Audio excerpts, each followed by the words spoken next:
Bonjour et bienvenue à cette présentation vidéo. Je suis Mario Lessard, votre hôte chez Bienauchaud.com. Mon objectif aujourd'hui est de vous guider dans le démarrage de votre poêle ou de votre foyer au gaz. Alors pour poursuivre, la première des choses à faire, c'est tout simplement de vérifier qu'à l'extérieur, au réservoir de propane, la valve est bien en position ouverte. Celle-ci l'était déjà. Et que vous avez au moins 20% de propane à l'intérieur du réservoir pour que l'alimentation se fasse bien. Si vous avez moins que 20%, c'est sûr et certain, vous téléphonez à votre fournisseur de propane parce que ça ne sera pas suffisant pour avoir une bonne alimentation. Et tous les réservoirs propane sont munis d'un tel indicateur. Alors, passons maintenant à l'intérieur. Pour poursuivre avec nos instructions, passons maintenant aux étapes suivantes. La première, de situer votre valve d'alimentation. Si vous ouvrez la loupe du bas de votre foyer, vous allez trouver à l'intérieur une deuxième valve d'alimentation. Dans le cas d'un poêle, elle serait derrière le poêle, mais dans un foyer, elle est toujours, la plupart du temps, à gauche dans le foyer. Alors, vous avez une valve rouge ici qui doit être en position dans le même sens que le tuyau, c'est la position ouverte toujours. Alors, si elle est de l'autre sens, votre foyer est fermé et il a besoin d'être ouvert pour pouvoir fonctionner. Maintenant, on va passer vraiment à l'allumage du pilote. Okay, premièrement, les valves ne sont pas tous pareilles, mais nous avons pris une valve plutôt standard pour vous expliquer un peu le fonctionnement.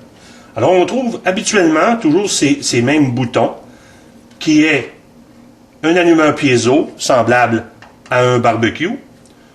Nous avons une valve qui indique on, off et pilote. Et nous avons ici un autre bouton qui sert à monter et descendre les flammes un coup que notre foyer va être allumé. Alors pour procéder, la première chose à faire est de faire une légère pression sur le bouton on-off pilote pour emmener le mot pilote avec l'indicateur de position ici. Alors, ça se fait comme ceci. On pèse un peu sur le bouton et on tourne dans le sens contraire d'une aiguille d'une montre jusqu'à ce que le bouton puisse s'enfoncer encore plus profondément. Alors, là, la position pilote est vraiment avec l'indicateur de position. Je dois garder une pression sur ce bouton et ensuite peser sur l'allumeur, ce qui devrait allumer mon pilote. Ici, j'ai été chanceux parce que le foyer était déjà en fonction avant qu'on fasse cette présentation, mais à l'allumage, la première allumage de l'année, ça peut arriver que vous ayez à peser sur cet allumeur plusieurs fois avant qu'il s'allume. Parce qu'il faut que l'alimentation de gaz se fasse jusqu'à la valve et les premières fois, ça peut prendre beaucoup plus de temps. Alors, je garde une pression sur le bouton. Ici, c'est très important de garder la pression sur le bouton on-off pilote jusqu'à ce que le thermocouple soit réchauffé. Le thermocouple sert justement à remplacer cette pression que je mets sur le bouton en ce moment pour garder l'alimentation, garder le pilote ouvert. Maintenant que ça fait à peu près 30 secondes, je peux relâcher le bouton et le pilote reste allumé. S'il serait éteint, je n'aurais eu qu'à recommencer le procédé et garder la pression plus longtemps sur le bouton afin que le thermocouple se réchauffe. Maintenant que le pilote reste allumé par lui-même, je dois encore faire une pression sur le bouton et faire encore un autre quart de tour dans le sens contraire de l'aiguille d'une montre jusqu'à ce que le bouton soit en position on avec l'indicateur de position. Maintenant, mon foyer est prêt à être allumé, soit avec un bouton bascule qui aurait été installé au mur ou qui serait ici en bas dans votre foyer. La plupart des foyers sont installés plutôt avec soit une télécommande à distance ou un thermostat mural. Alors, je vais aller monter la température de notre foyer et le foyer devrait tout simplement s'allumer. Et voilà.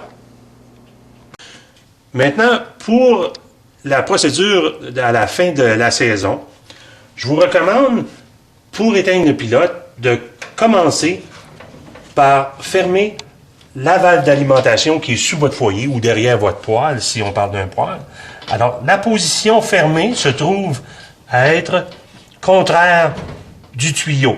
Alors, ouvert dans le même sens que le tuyau, fermé à la verticale. Maintenant, vous remarquez que le pilote s'est éteint automatiquement et que la valve s'est vidée. Vous avez aussi entendu un petit clic qui était la fermeture complète de la valve. Parce qu'en réalité, le pilote est une mesure de sécurité. Si le pilote n'est pas allumé, le gaz ne peut pas aller à la valve. Même si j'aurais eu la valve en position ouverte, le foyer était fonctionnel, qu'il y aurait eu un coup de vent terrible à l'extérieur et que le vent serait venu à l'intérieur du foyer pour éteindre le pilote, l'alimentation à la valve est automatiquement coupée. Ensuite, pour finaliser, je vais remettre le bouton On-Off Pilote en position Off. Et pour ce faire, je fais une légère pression et je tourne dans le même sens que l'aiguille d'une montre jusqu'à ce que mon bouton, l'indication Off, soit en ligne avec l'indicateur de position. Et ceci termine la saison. Vous êtes maintenant en mesure de regarder cette vidéo aussi souvent que vous le voulez, jusqu'à ce que vous deveniez un maître de l'allumage ou du démarrage de votre foyer. J'aimerais profiter de l'occasion que j'ai votre attention pour vous conseiller fortement de faire affaire avec vos détaillants spécialisés qui vous offrent un service annuel d'entretien sur votre poêle ou votre foyer.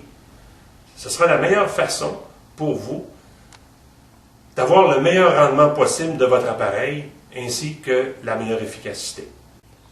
J'espère sincèrement que vous avez apprécié cette vidéo. Je suis Mario Lessard, votre hôte chez bienauchaud.com et n'hésitez surtout pas à le partager avec vos proches. Bonne saison!